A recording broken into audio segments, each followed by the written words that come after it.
سورہ یونس کی آیت نمبر 59 ہے۔ اعوذ باللہ من الشیطان الرجیم، بسم اللہ الرحمن الرحیم۔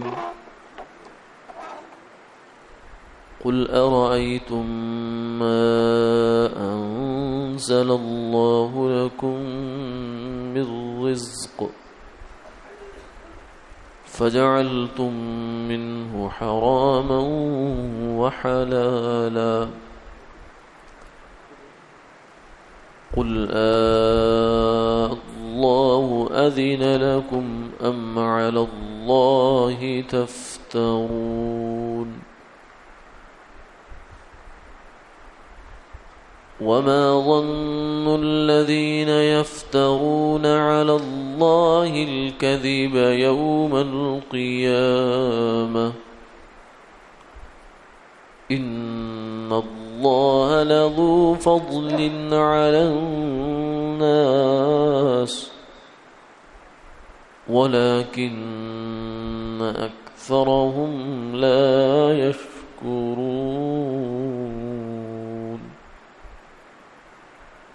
صدق اللہ۔ آپ فرما دیجئے، بھلا دیکھو تو اللہ نے جو اتاری تمہارے واسطے روزی، پھر تم نے ٹھہرائی اس میں سے کوئی چیز حرام اور کوئی حلال، کیا آپ فرما دیجئے کیا اللہ نے تمہیں حکم دیا ہے یا تم اللہ پر جھوٹ باندھتے ہو؟ اور کیا خیال ہے جھوٹ باندھنے والوں کا اللہ پر قیامت کے دن؟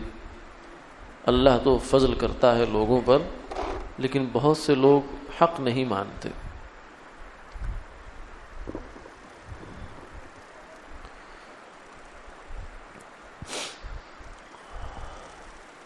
پہلی آیت مبارکہ میں مشرکین مکہ سے براہ راست ایک خطاب ہے کہ ان لوگوں نے کچھ چیزوں میں، کچھ جانوروں میں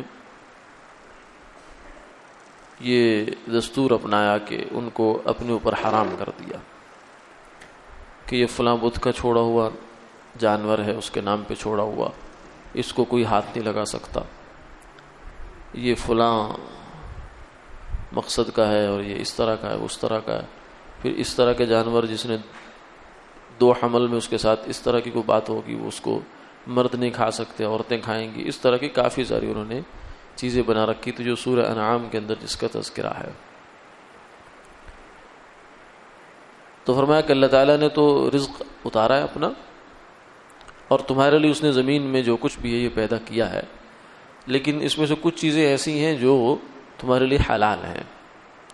یا ایھا الناس کلوا مما فی الارض حلالا طیبا ولا تتبعوا خطوات الشیطان، کہ اے انسانوں زمین میں جو کچھ بھی تمہارے لیے ہم نے پیدا کیا ہے، کلوا مما فی الارض حلالا طیبا، اس کو کھا سکتے ہو تم، لیکن حلال ہو، طیب ہو۔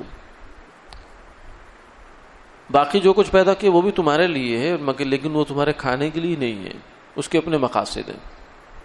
مثلا اللہ نے اگر سانپ بنایا ہے تو اس کے اللہ جانے کیا حکمت ہوگی، کوئی ہوگی، یہ تو نہیں ہو سکتا کہ بیکار بنایا ہو۔ فعل الحکیم لا یخلو عن الحکمہ، ایک عام آدمی، سمجھدار آدمی بغیر وجہ کے کام نہیں کرتا، تو اللہ کی ذات جو اتنی علیم ہے، وہ حکیم ہے، حکمتوں کا منبع ہے، حکمتیں تو سب وہاں سے آئی ہیں، تو وہ ذات کیسے کر سکتی ہے کوئی بیکار کام؟ بیکار کام نہیں ہے، اس کی تخلیق میں کوئی بیکار بات نہیں ہے، اس نے جو کچھ کیا بالکل ٹھیک کیا ہے، وہ جانتا ہے۔ الا یعلم من خلق وهو اللطیف الخبیر، جس نے پیدا کیا وہ خوب جانتا ہے، آگاہ رہو، تمہیں اس میں پریشان ہونے کی ضرورت نہیں کہ یہ چیز کیوں پیدا ہوئی، یہ کیسے ہوئی، کیوں اس کو کیوں نہیں پیدا کیا، اور یوں کیوں نہیں ہوا، وہ کیوں نہیں ہوا۔ وهو اللطیف الخبیر، وہ بہت باریک بین ہے، بہت خبردار ہے، بہت باریکی سے چیزوں کو دیکھنے والا، تمہاری سوچ سے زیادہ باریک۔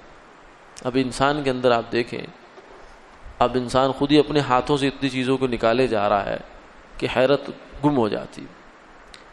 انسان کے اندر، جسم کے اندر 10 ارب کے قریب خلیے ہیں، سیلز ہیں، اور ہر سیل جو ہے یہ ایک پورا شہر اور پورا ملک یوں سمجھے کہ اس کے اندر پورے نظام ہیں، آنے کے جانے کے اور ترتیبات ہیں، اس کے اندر پورا ایک شہر ہے. تو گویا کہ انسانی جسم اوسطاً 10 ارب شہروں پر مشتمل ہے، جس میں پتہ ہی نہیں ہمیں کہ ہمارے اندر کیا ہو رہا ہے، لیکن وہ جانتا ہے. الا یعلم من خلق، جس نے بنایا ہے وہ خوب جانتا. وہو اللطیف الخبیر، وہ بہت باریک بین ہے. ہماری خوردبینیں جہاں تک نہیں جا سکتی، اس نے وہ چیزیں بنا رکھی ہیں، ان کو چلا رہا ہے، ایک ایک ذرے ذرے کو وہ خود مینج کر رہا ہے، اور خبر بھی اس کو پوری ہے. تو اس لیے فرمایا کہ زمین میں جو کچھ ہم نے بنایا تمہارے لیے ہے، لیکن کچھ کھانے کے لیے کچھ ویسے ہے، مقصد تمہارا ہی ہے. تو جو کھانے کے لیے اس میں سے حلال چیزیں کھاؤ، حرام چیزیں نہ کھاؤ. حلال جانور اللہ نے کر دیے، بکری حلال ہے، بھینس حلال ہے، گائے حلال ہے، اور اس طرح کے جتنے سور حرام کر دیا، کتا حرام کر دیا، درندے سارے حرام کر دیے، چوپایوں میں سے بھی گدھا حرام کر دیا. تو کچھ چیزیں شریعت نے حرام کر دی، کچھ حلال ہیں. تو حلال چیزیں اتنی ساری ہیں کہ وہ انسان ان کو ساری کو وہ کھا ہی نہیں سکتا. اس کی ضرورت کے لیے اللہ نے یہ سلسلہ رکھا ہے. تو فرمایا کہ ان کو استعمال کرو، لیکن جو اللہ نے حلال حرام کر دیے بس اس کو تمہارا کام یہ ہے کہ بس جانو، معلوم کرو اور اس پہ عمل کرو. اب تمہیں خود اس میں دخل دینے کی ضرورت نہیں ہے. اب مشرکین مکہ نے کیا کیا؟ اللہ کے حرام کیے ہوئے کا حلال کر دیا، حلال کیے ہوئے کا حرام کر دیا. تو یہ جرم ہے، جرم اللہ پر افتراء ہے، جھوٹ باندھنا ہے. اللہ اپنے حکم دے رہے ہیں اپنے نبی کو، پیغمبر کو، کہ یہ چیز حلال ہے، یہ حرام ہے. یہ تو اللہ کا فیصلہ ہو گیا. وہ پیدا کرنے والا، وہ جانتا ہے کہ بکری کیوں حلال ہے، شیر کیوں حلال نہیں ہے. وہ جانتا ہے خنزیر کیوں نہیں حلال. وہ جانتا ہے شراب میں کیا مسئلہ ہے. الا یعلم من خلق، وہ خالق ہے، خالق جانتا ہے. اب ایک آدمی اٹھ کے کہتا ہے کہ نہیں جی بکری حرام ہے، شیر حلال ہے، یا خنزیر حلال ہے اور بکری حرام ہے. تو یہ اس نے اللہ کے مقابلے میں اپنا حکم جاری کر دیا. اللہ نے ایک چیز کا سٹیٹس رکھا تھا حلال کا، دوسری کا رکھا حرام کا، یہ اس کو بدل رہا ہے اور اللہ پر جھوٹ باندھ رہا ہے. نسبت کے در کیوں کہ حلال کر دینا کسی چیز کو یا حرام کرنا یہ اللہ کا کام ہے، انسان کا کام نہیں ہے. انسان کا کام صرف اتنا استعمال کرے اس کو، اور جیسے اللہ نے بتایا ویسے استعمال کرے. کسی چیز کو حرام حلال بنانا یہ انسان کے لیے بس کا کام نہیں ہے. نہ کسی انسان کے بس کا کام ہے، نہ کسی عالم کے بس کا کام ہے، نہ کسی مولوی کا، نہ مفتی کا، نہ مجتہد کا. وہ تو صرف اتنا کرتے ہیں کہ وہ دیکھتے ہیں قرآن میں کیا ہے، کیا حلال ہے، کیا حرام ہے، دیکھ کر اس کو بتا دیتے بس. حرام بنانا نہیں ہے ان کے ہاتھ میں. کچھ لوگ یہاں بھی غلط فہمی کا شکار ہو جاتے ہیں. وہ سمجھتے ہیں کہ علماء کے ہاتھ میں مہر ہے، جس چیز پہ لگا دیں گے وہ حلال، جس چیز پہ لگا دیں گے وہ حرام. ایسا کوئی اختیار نہیں، کسی کے پاس کوئی اختیار نہیں. خود اللہ نے اپنے پیغمبر کو فرمایا یا ایھا النبی لم تحرم ما احل اللہ لک، اے میرے محبوب جو چیز اللہ نے آپ کے لیے حلال کی آپ اس کو کیوں حرام کر رہے ہیں. شہد کے خاص ایک واقعہ تھا، پورا پس منظر ہے اس کا. اس موقع پر آپ نے یہ ارادہ کیا اور اپنے اوپر لازم کیا کہ میں شہد استعمال نہیں کروں گا. ازواج مطہرات سے متعلق وہ بات تھی. تو فرمایا کہ لم تحرم ما احل اللہ لک، کہ آپ جو چیز ہم نے حلال کی آپ اس کو کیوں حرام کر رہے ہیں. تو کجا آپ عالم یا مفتی یا مجتہد جو بھی ہے یہ کہاں اور اللہ کے پیغمبر کہاں. لیکن بہرحال اللہ کے پیغمبروں کو تو وحی کی تائید حاصل ہوتی ہے. اگر وہ کسی چیز کو حلال کر دیں یا حرام کر دیں تو اللہ تعالیٰ کو اگر منظور ہوتا ہے اس کا رکھنا تو ٹھیک ہے، خاموشی ہو جاتی ہے. اگر تبدیلی کرنی ہو تو اللہ تعالیٰ حکم بدل دیتے ہیں، اس کو کینسل کر دیتے ہیں، اپنا نیا حکم لے آتے ہیں اس میں. لیکن عام انسان کے پاس تو یہ اختیار بھی نہیں، اس پر تو وحی نہیں آتی. نبی پر وحی آتی ہے، باقی تو کسی پر وحی نہیں آتی. باقی تو اسی وحی کو دیکھ کر اس نے چلنا ہے، حلال کیا ہے اور حرام کیا ہے. تو اس لیے کچھ لوگ اس طرح کے تجاویز دے رہے ہوتے علماء کو کہ علماء کو چاہیے کہ سود پر غور کریں، کیونکہ اس کے بغیر ہم معیشت کا پہیہ نہیں چل سکتا. لہذا غور کرے کا مطلب کیا ہے بھائی؟ غور کا مطلب ایک ہوتا ہے کہ دیکھیں کہ سود کیا ہوتا ہے، کن کن صورتوں میں معاشرے میں پایا جا رہا ہے. نہیں، یہ مطلب نہیں ان کا غور کرنا. ان کا مطلب یہ ہے کہ آپ لوگ جو سود کو حرام کر رہے ہیں، اس پر اتنی وعیدیں سناتے ہیں، قرآن میں اعلان جنگ ہے، اللہ اور اللہ کے رسول کا اعلان جنگ ہے، اور پھر آپ نے اتنے جو ہے وعیدات جتنے اس گناہ پر سود پر ہیں شاید کسی اور گناہ پر ہو، تو جو اتنی ساری وعیدیں آپ سناتے ہیں اور اس کو فٹ کر رہے ہوتے ہیں آج کل کے سود پر جو بینکوں میں پایا جاتا ہے کہ پیسہ فکس کروا دیا، ڈپازٹ فکس کروا دیا اور اس کے اوپر لے رہا ہے، سود لے رہا ہے اس پر. یا اسی طریقے سے معاشرے میں ہمارے ہاں یہ سود کی صورت پائی جاتی ہے کہ کوئی بہن بھائی ہے یا کوئی عزیز رشتہ دار ہے یا کوئی اور تعلق دار ہے، تو وہ کہیں نہ کہیں کسی کاروبار میں پیسے انویسٹ کر دیتا ہے اور وہ اس کے راس ہے، اصل سرمایہ وہ بھی سیکیور ہے، محفوظ، اور اس پر ہر مہینے 4 5 6 ہزار جو بھی اس کو وہ ایک لمسم رقم دیتا رہتا. تو یہ سب تو حرام سلسلے چل رہے ہیں. تو یہ مقصد ان کا کہنے کا یہ ہوتا ہے کہ آپ اس کو کوئی حلال کرنے کی سوچو بھائی، ایسا اجتہاد کرو کہ جس سے یہ سب حلال ہو جائے. تو یہ بیچارے بہت ہی معصومانہ سوال ہے، لیکن بہت بچگانہ سوال ہے، اگرچہ کرنے والے بہت بڑے بڑے لوگ کرتے. ہمارے ملک کے ایک پرانے سابق صدر رہے، ممنون حسین صاحب نام تھا ان کا، وہ بیچارے بھی ایک تقریر میں انہوں نے یہ بات کہی. تو اتنے پڑھے لکھے لوگ جو اتنے بڑے عہدوں پر پہنچتے ہیں، ظاہر ہے کہ کوئی عام آدمی تو نہیں ہوتا جس کو اتنا بڑے عہدہ اور قلمدان دیا جاتا ہے، تو عام آدمی نہیں ہوتا. اس طرح کی باتیں یہ لوگ بھی کر دیتے ہیں بیچارے، کیونکہ دین کی معلومات ان کے پاس بہت واجبی سی ہوتی ہیں، بیچاروں کے پاس بہت واجبی سی، سمجھتے اگرچہ بہت کچھ ہے اپنے آپ کو، لیکن دینی معلومات انتہائی ناقص. تو وہ سمجھتے نہیں اس بات کو، سمجھتے ہیں شاید علماء کے ہاتھ میں کچھ ہے. علماء کے ہاتھ میں کچھ نہیں ہے. اللہ کے رسول نے دین مکمل کر دیا ہے، الیوم اکملت لکم دینکم واتممت علیکم نعمتی ورضیت لکم الاسلام دین. وہ تو دیکھ کے آپ کو بتا دیتے ہیں بھائی قرآن میں یہ لکھا ہوا ہے، حدیث میں یہ کہا ہے، اس کو اس میں گنجائش ہے، اس میں نہیں ہے، وہ بتاتے ہیں صرف. تو حلال حرام کرنے کی اتھارٹی ان کے پاس نہیں ہے. اور اس سلسلے میں جو غلطی لگی ہے ہمارے لوگوں کو، وہ اس سے لگی کہ عیسائیت میں اس طرح کا ایک کام تھا. عیسائی لوگ جو خاص طور سے جو کیتھولک عیسائی ہیں، ان کے پاپائیت ہے، پاپا روم ہوتے ہیں ان کے، روم میں ان کا بڑا چرچ ہے، مرکز ہے ان کا. تو ان کے ہاں پاپا کو اس کو اختیار ہوتا ہے، پاپا روم جو ہے، کہ وہ شریعت کے اندر ایڈیٹنگ کر سکتا ہے، کسی چیز کو ریموو کرنا چاہے کر دے، یا کسی چیز کو ڈالنا چاہے ڈال سکتا ہے. وہ اکٹھے ہو کے بیٹھ جاتے ہیں، بیٹھ کر وہ یہ فیصلہ کر دیتے ہیں کہ نہیں، یہ اب حکم اس کو تھوڑا سا سائڈ پہ لے جاؤ. اگرچہ تورات میں لکھا ہے، انجیل میں لکھا ہے، بلکہ یہ پرانی ہسٹری ہے ان کی. حدیث پاک میں آتا ہے کہ یہودیوں نے جو ہے وہ ان کے ہاں تورات میں حکم تھا رجم کا. رجم مطلب پتھر مار کے سنسار کر دینا، کسی کو مار دینا پتھروں سے. یہ سزا تھی شادی شدہ زانی کی. جو شادی شدہ ہونے کے باوجود زنا کرتا ہے اس کی سزا یہ ہے. جو غیر شادی شدہ ہے اس کی سزا کوڑے ہیں، 100 کوڑا ہے. تو یہ سزا تورات میں بھی تھی، یہودیوں کے ہاں بھی تھی. لیکن آپ صلی اللہ علیہ وسلم جب تشریف لائے مدینہ منورہ میں اس وقت میں، تو جو اس سزا کو فراموش کر چکے تھے. کچھ ہی عرصہ بھی ہوا تھا کہ انہوں نے اس کو سزا کو ختم کر دیا تھا، حالانکہ تورات کی سزا تھی. ہوا کیا؟ ہوا یہ کہ ان کے ہاں چونکہ خدا خوفی تو تھی نہیں، علماء بھی ان کے، قرآن کہتا ہے کہ بیچارے دنیا طلب تھے، نام کے علماء تھے، حقیقت میں تو کچھ نہیں تھے بیچارے. علم پڑھ ضرور لیا، مثل الذین حملوا التوراۃ ثم لم يحملوها كمثل الحمار يحمل اسفارا. فرمایا کہ جن کو تورات دی گئی پھر انہوں نے اس کا حق ادا نہیں کیا، وہ علماء کمثل الحمار يحمل اسفارا، وہ تو گدھے کی طرح جس پر کتابیں لاد دی جائیں.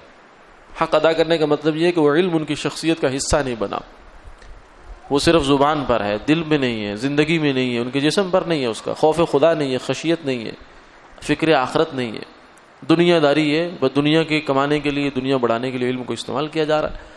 جیسے ایک آدمی ٹوکری اٹھا کے دنیا کماتا ہے، دوسرا ریلیشن بنا کے دنیا کماتا ہے، تیسرا ملازمت کر کے کماتا ہے، چوتھا بزنس کر کے کماتا ہے، تو یہ علم بیچ کے کماتے ہیں. تو اس طرح کے ان بیچاروں کی کیفیت تھی. تو انہوں نے یہ کیا کہ یہ زنا کے واقعات تو ہوتے تھے. اب اگر تو واقعہ ہوتا کسی غریب آدمی کا تو اس پر تو حد لگا دیتے, جس کا کوئی سفارشی نہیں ہے, پرسان حال نہیں ہے اس کا کوئی, اس پر تو حد قانون حرکت میں آ جاتا. اور جب کوئی ان میں وزادار آدمی, شریف آدمی, بڑا کسی خاندانی اور سٹیٹس والا آدمی وہ کوئی کام کرتا تو اس کو چھوڑ دیتے. کوئی نہ کوئی اس میں تعویل نکالی, کچھ کیا, جیسے ہوتا ہے عدالتوں میں بھی ہوتا ہے ہمارے یہاں کہ جس کیس کے بارے میں اوپر سے آرڈر آتا ہے اس کیس کو چھوڑ دو, تو جج کو اس میں 10 وجوہات مل جاتی ہیں بری کرنے کی. اور اگر اوپر سے آرڈر آئے کہ نہیں چھوڑنا, تو وہ پھر کوئی وجہ بھی نہیں کارگر ہوتی. تو بہرحال اس طرح کے ان کے یہاں بھی سلسلے چلتے تھے. تو انہوں نے ایسا کیا کہ جب یہ چیز زیادہ ہو گئی تو ان کے معاشرے میں ایک فکری اضطراب شروع ہو گیا, چیمیں گوئیاں شروع ہوگی, بدگمانیاں شروع ہوگی, بد زبانیاں شروع ہوگی کہ یہ کیا ہو رہا ہے. کیونکہ ناانصافی زیادہ دیر نہیں چل سکتی, انصاف صدیوں چل سکتا ہے, ناانصافی زیادہ دیر نہیں چل سکتی, اس کے خمیازہ جلدی بھگتنا پڑتا ہے. تو وہ جب اس طرح کے اضطراب اور الجھاؤ شروع ہو گیا تو انہوں نے یہ کیا کہ انہوں نے کہا سب علماء کو کہا آؤ بیٹھو, اجلاس کرو, بیٹھتے ہیں, میٹنگ کرو. میٹنگ میں انہوں نے پھر یہ طے کیا, انہوں نے کہا ایسا کرو یہ سزا جو ہے نا سب سے اٹھا دو. جیسے ترمیم ہوتی ہے نا ہمارے ہاں, فلانی ترمیم فلانی ترمیم, انہوں نے کہا تورات میں ایک ترمیم کر دو, اللہ کا قانون ہے مگر اس کو وہ ہٹا دو, کوئی ضرورت نہیں, یہ اس قانون کے نتیجے میں جو ہے نا پریشانیاں کھڑی ہو رہی ہیں. حالانکہ قانون کے نتیجے میں پریشانیاں نہیں ہیں, وہ غلط استعمال اس قانون کا اس کے نتیجے میں پریشانی کھڑی. اگر قانون اللہ کا تھا ہر ایک کے لیے حد ہے. لو ان فاطمہ بنت محمد سرقت لقطعت یدہا, قانون تو یہ ہے کہ اگر فاطمہ بنت محمد بھی, حضور نے فرمایا اگر اس نے بھی چوری کی ہوتی تو محمد اس کا ہاتھ کاٹتا. قانون تو یہ ہے. تو اس سے قانون سے خرابی نہیں ہوتی.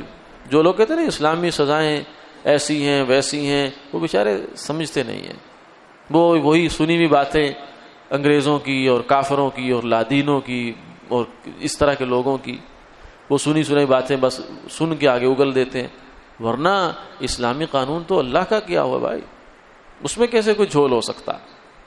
اس لیے ایک چور کا ہاتھ کٹ جائے, ایک چور کا ہاتھ اگر کٹ جائے, ایک اغواکار کو اگر لٹکا دیا جائے جو لوگوں کی عزتوں سے, مالوں سے, جانوں سے کھیلتا ہے, تو پورے شہر میں آپ کو تالا لگانے کی ضرورت نہیں رہے گی, سیکیورٹی گارڈ رکھنے کی ضرورت نہیں, کیمرے لگانے کی ضرورت نہیں ہے. اتنے سارے جو جھنجٹ ہم پالتے ہیں صرف اس لیے پالتے ہیں کہ ہم اللہ کے قانون سے بغاوت کرتے ہیں. تو انہوں نے قانون کہا کہ یہ قانون مسئلہ کر رہا ہے, حالانکہ قانون مسئلہ نہیں کر رہا تھا, مسئلہ ان کے اپنے غلط پریکٹس کے اندر تھا. بہرحال انہوں نے فیصلہ کیا کہ اس کو ہٹا دیا جائے, ختم کر دیا جائے. پھر انہوں نے اتفاق کر لیا, ان اللہ کا قانون, تورات کا حکم, اور اس پر علماء بیٹھے اور ختم کر دیا اس کو. اور پھر کیا کیا, انہوں نے کہا اچھا ایسا کرو, اس قانون اس کا سزا یہ بناؤ کہ جو ایسا جوڑا ہو جس سے یہ کام ہو جائے اس کو گدھے پر بٹھاؤ, ایک کا منہ ادھر کرو دوسرے کا ادھر کرو, اور دونوں کے منہ جو ہے نا ان پہ کالک مل دو, سیاہی مل کے ان کو شہر کا چکر لگا دو. من اللہ کا قانون حد, اور اس کو انہوں نے اپنی رائے سے اپنی مرضی سے تبدیل کر دیا. تو اس قسم کا ایکسپیرینس تاریخ میں موجود ہے, یہودیوں کے ہاں بھی تھا اور عیسائیوں کے ہاں بھی تھا. تو ہمارے جو مسلمان اسلامی علوم سے اور اسلامی مزاج سے اور ان قانون سے واقف نہیں ہوتے, وہ مسلمان وہ بیچارے بھی اسی پر کاپی پیسٹ کر رہے ہوتے. وہ سمجھتے جیسے پاپا روم شریعت میں اونچ نیچ کر سکتا ہے تو علماء کیوں نہیں کر سکتے. حالانکہ ایسا نہیں ہے. کیوں؟ اس لیے کہ پاپا روم کی شریعت یا یہودیوں کی شریعت وہ قیامت تک کے لیے نہیں آئی تھی, اس میں تحریف ہو گئی, اس لیے جو پکے قانون تھے وہ بھی بدل گئے. لیکن دین اسلام, دین محمدی, شریعت محمدی صلی اللہ علیہ وسلم, یہ قیامت تک کے لیے ہے اور اس میں تبدیلی نہیں ہو سکتی. انا نحن نزلنا الذکر وانا لہ لحافظون, فرمایا کہ اس قرآن کو ہم نے نازل کیا ہے, حفاظت بھی ہم کر رہے ہیں, کوئی تبدیلی کر کے دکھاؤ. اور قرآن کے صرف الفاظ محفوظ نہیں ہے کہ ہم کہے کہ لفظ آگے پیچھے نہیں تھا, زیر وہ بھی محفوظ ہے, قرآن کے معنی بھی محفوظ ہے. یعنی قرآن کا اگر ایک حکم ہے کہ سود حرام ہے, شراب حرام ہے, تو یہ حکم قیامت تک کے لیے, اس حکم کو کوئی چھیڑ نہیں سکتا. کوئی کہے کہ ہم علماء سارے بیٹھ جائیں, اول تو بیٹھیں گے نہیں, کیونکہ حضور نے فرمایا لن تجتمع امتی علی ضلالہ, میری امت کبھی بھی گمراہی پر جمع نہیں ہوگی. کیونکہ اگر ساری امت گمراہی پر جمع ہو جائے تو پھر دین تو ختم, بیڑا غرق ہو گیا. اس لیے یہ ہو ہی نہیں سکتا. لیکن فرض کیا اگر سارے جمع بھی ہو جائیں جب بھی ان کے پاس یہ اختیار ہی نہیں ہے کہ وہ اللہ کے کسی حکم کو تبدیل کر سکیں. اس لیے جو لوگ علماء سے شکوہ کرتے ہیں، توقعات باندھتے ہیں کہ یہ دین کا انہوں نے بڑا سخت ایڈیشن تیار کر رکھا ہے، وہ بیچارے بھولے بالے لوگ ہیں. ان کو نہیں پتا کہ علماء کے اپنے ہاتھ بندھے ہوئے ہیں، اور ہاتھ بندھے ہیں اللہ تعالیٰ کے حکم کے سامنے. ان کے پاس اختیار نہیں، ان کا صرف اتنا اختیار ہے کہ قرآن حدیث کو سامنے رکھ کے اس پہ غور کرتے ہیں کہ اللہ تعالیٰ یہاں کیا فرمانا چاہ رہے ہیں. جو بات بہت کلیئر کٹ ہے وہاں غور بھی نہیں ہوتا.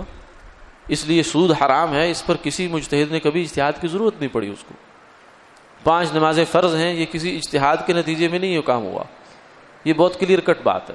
اجتہاد ہوتا جہاں ہے جہاں کوئی بات واضح نہیں ہوتی پوری طرح، وہاں پھر مجتہد اجتہاد کرتے ہیں، اس میں اختلاف رائے بھی ہو جاتا ہے.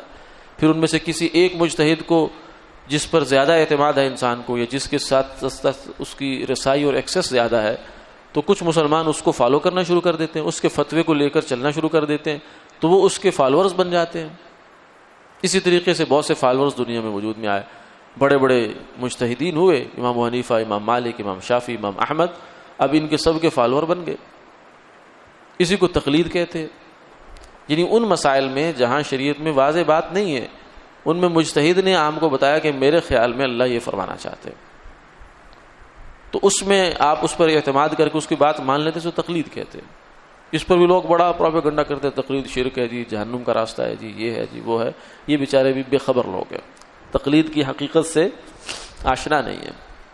وہ سمجھتے ہیں کہ شاید یہ تقلید کا مطلب ہوتا ہے امام حنیفہ کا کلمہ پڑھنا، ایسا کچھ تاثر ہوتا ہے ذہنوں میں. حالانکہ کلمہ نہیں پڑھا جاتا، کلمہ حضور کا ہی ہے. ان کے بعد کسی کا کلمہ پڑھا جائے گا تو وہ تو دائرہ اسلام سے خارج ہے، چاہے جائے کہ وہ گمراہ ہو، بلکہ وہ کافر ہو جائے گا. تو اس لیے مجتہد کی جو بات مانی جاتی، امام کی جو بات مانی جاتی، تو اس کا مطلب صرف اتنا ہوتا ہے کہ شریعت کے وہ احکامات کہ جن تک میری رسائی نہیں ہے، میری اپروچ نہیں ہے، بوجہ اس کے کہ میں علم نہیں حاصل کر پایا، یہ میری اتنی استعداد نہیں ہے. وہ مجتہد چونکہ زیادہ استعداد والا ہے، اللہ سے زیادہ ڈرنے والا ہے، تقوی والا ہے، مجھے اس پر اعتماد ہے کہ مجھے مس گائیڈ نہیں کرے گا، زیادہ میں اس کی بات لیتا ہوں. یہی بات جو ہے وہ بہت سادہ سے انداز میں تقلید ہے. تو بہرحال خلاصہ عرض کرنے کا مقصد یہ تھا کہ اللہ تعالیٰ نے اس آیت کے اندر یہ فرما دیا کہ حلال اور حرام کرنے کا اختیار یہ صرف اللہ کے پاس ہے. اس کے اندر اگر خود تم لوگوں نے کچھ گڑبڑ کی تو یہ تو جرم ہے بہت بڑا. وما ظن الذین یفترون علی اللہ الکذب یوم القیامہ. فرمایا کہ آپ کا کیا خیال ہے ان لوگوں کا جنہوں نے اللہ پر جھوٹ باندھا ہے اور قیامت کے دن کس حال میں آئیں گے.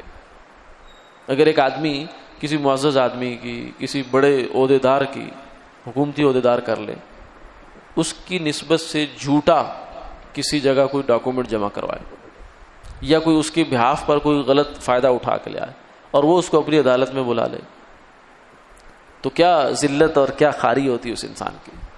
تو ان لوگوں کو فرمایا کہ قیامت والے دن کیا حال ہوگا ان کا، جب اللہ ان سے پوچھیں گے ہاں جی بتاؤ میں نے کب کہا تھا کہ یہ فلاں چیز حرام ہے، تم اس کو حرام کرتے رہے، اور میں نے کب کہا تھا فلاں چیز حلال ہے، تم اس کو حرام کرتے رہے. ٹھیک ہے، یہ حلال کرتے رہے، یہ تو جھوٹ تم نے میرے اوپر باندھا ہے، جواب دو اس بات کا. آگے فرمایا ان اللہ لذو فضل علی الناس ولکن اکثرهم لا یشکرون. پھر آخر میں جا کر اللہ تعالیٰ وعید بھی سنائی، قیامت کا ڈر بھی دیا. پھر آ کے اللہ نے وہی اپنی رحمت کا غلبہ بھی ہے کہ دیکھو اللہ تو بہت فضل والا ہے، اس کو کیا لگے ما یفعل اللہ بعذابکم ان شکرتم، اگر تم شکر کرنے والے بن جاؤ اللہ نے تمہیں عذاب دے کے کیا کرنا ہے. اور شکر کیا ہے؟ اعتراف نعمت کا اقرار کرنا، اعتراف کرنا کہ ہمارے اوپر یہ اللہ کی نعمت ہے، اس کا احساس کرنا. فرمایا لیکن اکثر لوگ شکر کرنے والے نہیں ہیں، نعمتوں کو بھول جاتے ہیں، اللہ تعالیٰ کے احسانات کو بھول جاتے ہیں. زندگی کے کیا مسلم اور کیا غیر مسلم دونوں اس میں شامل ہیں. مسلمان غیر مسلم تو ہے ہی نہ شکرا، وہ اللہ کو پہچانا ہی نہیں بیچارے نے.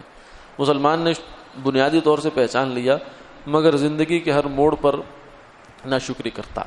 کسی سے پوچھ لیں کہ کیا حال ہے، کوئی حال نہیں. کاروبار کیسا جا رہا ہے، بہت بڑے مندے حال ہے، کچھ نہ پوچھو، بہت خرابی ہوگی، یہ ہوگا وہ ہوگا فلاں. چل بھی رہے ہیں، دکانیں بھی خریدی جا رہی ہیں، گاڑیاں بھی آ رہی ہیں، مکان بھی بن رہے ہیں، لیکن رونے ہی رونا. شادیوں پہ وہ خرچے ہو رہے ہیں. وہ جی مہنگائی نے کمر توڑ دی، پتہ نہیں کس کی توڑ دی، توڑی ہوگی کسی کی، لیکن تمہاری تو نہیں ٹوٹی. تو یہ ناشکری ہے، اللہ کو پسند نہیں ہے. لئن شکرتم لازیدنکم ولئن کفرتم ان عذابی لشدید، کہ اے میرے بندو اگر شکر کرو گے تو میں نعمتوں میں اضافہ کروں گا۔ کیا فرق پڑتا ہے اگر آدمی یہ کہہ دے کہ اللہ کا شکر ہے، الحمدللہ اچھے حالات ہیں۔ اور فرمایا وَلَئِن كَفَرْتُمْ، اگر ناشکری کرو گے ان عذابی لشدید، میری پکڑ بڑی سخت ہے۔ تو کمر ابھی تو نہیں ٹوٹی لیکن ناشکری سے ٹوٹ سکتی ہے۔ اللہ تعالیٰ حفاظت فرمائے، آمین آمین یا رب العالمین۔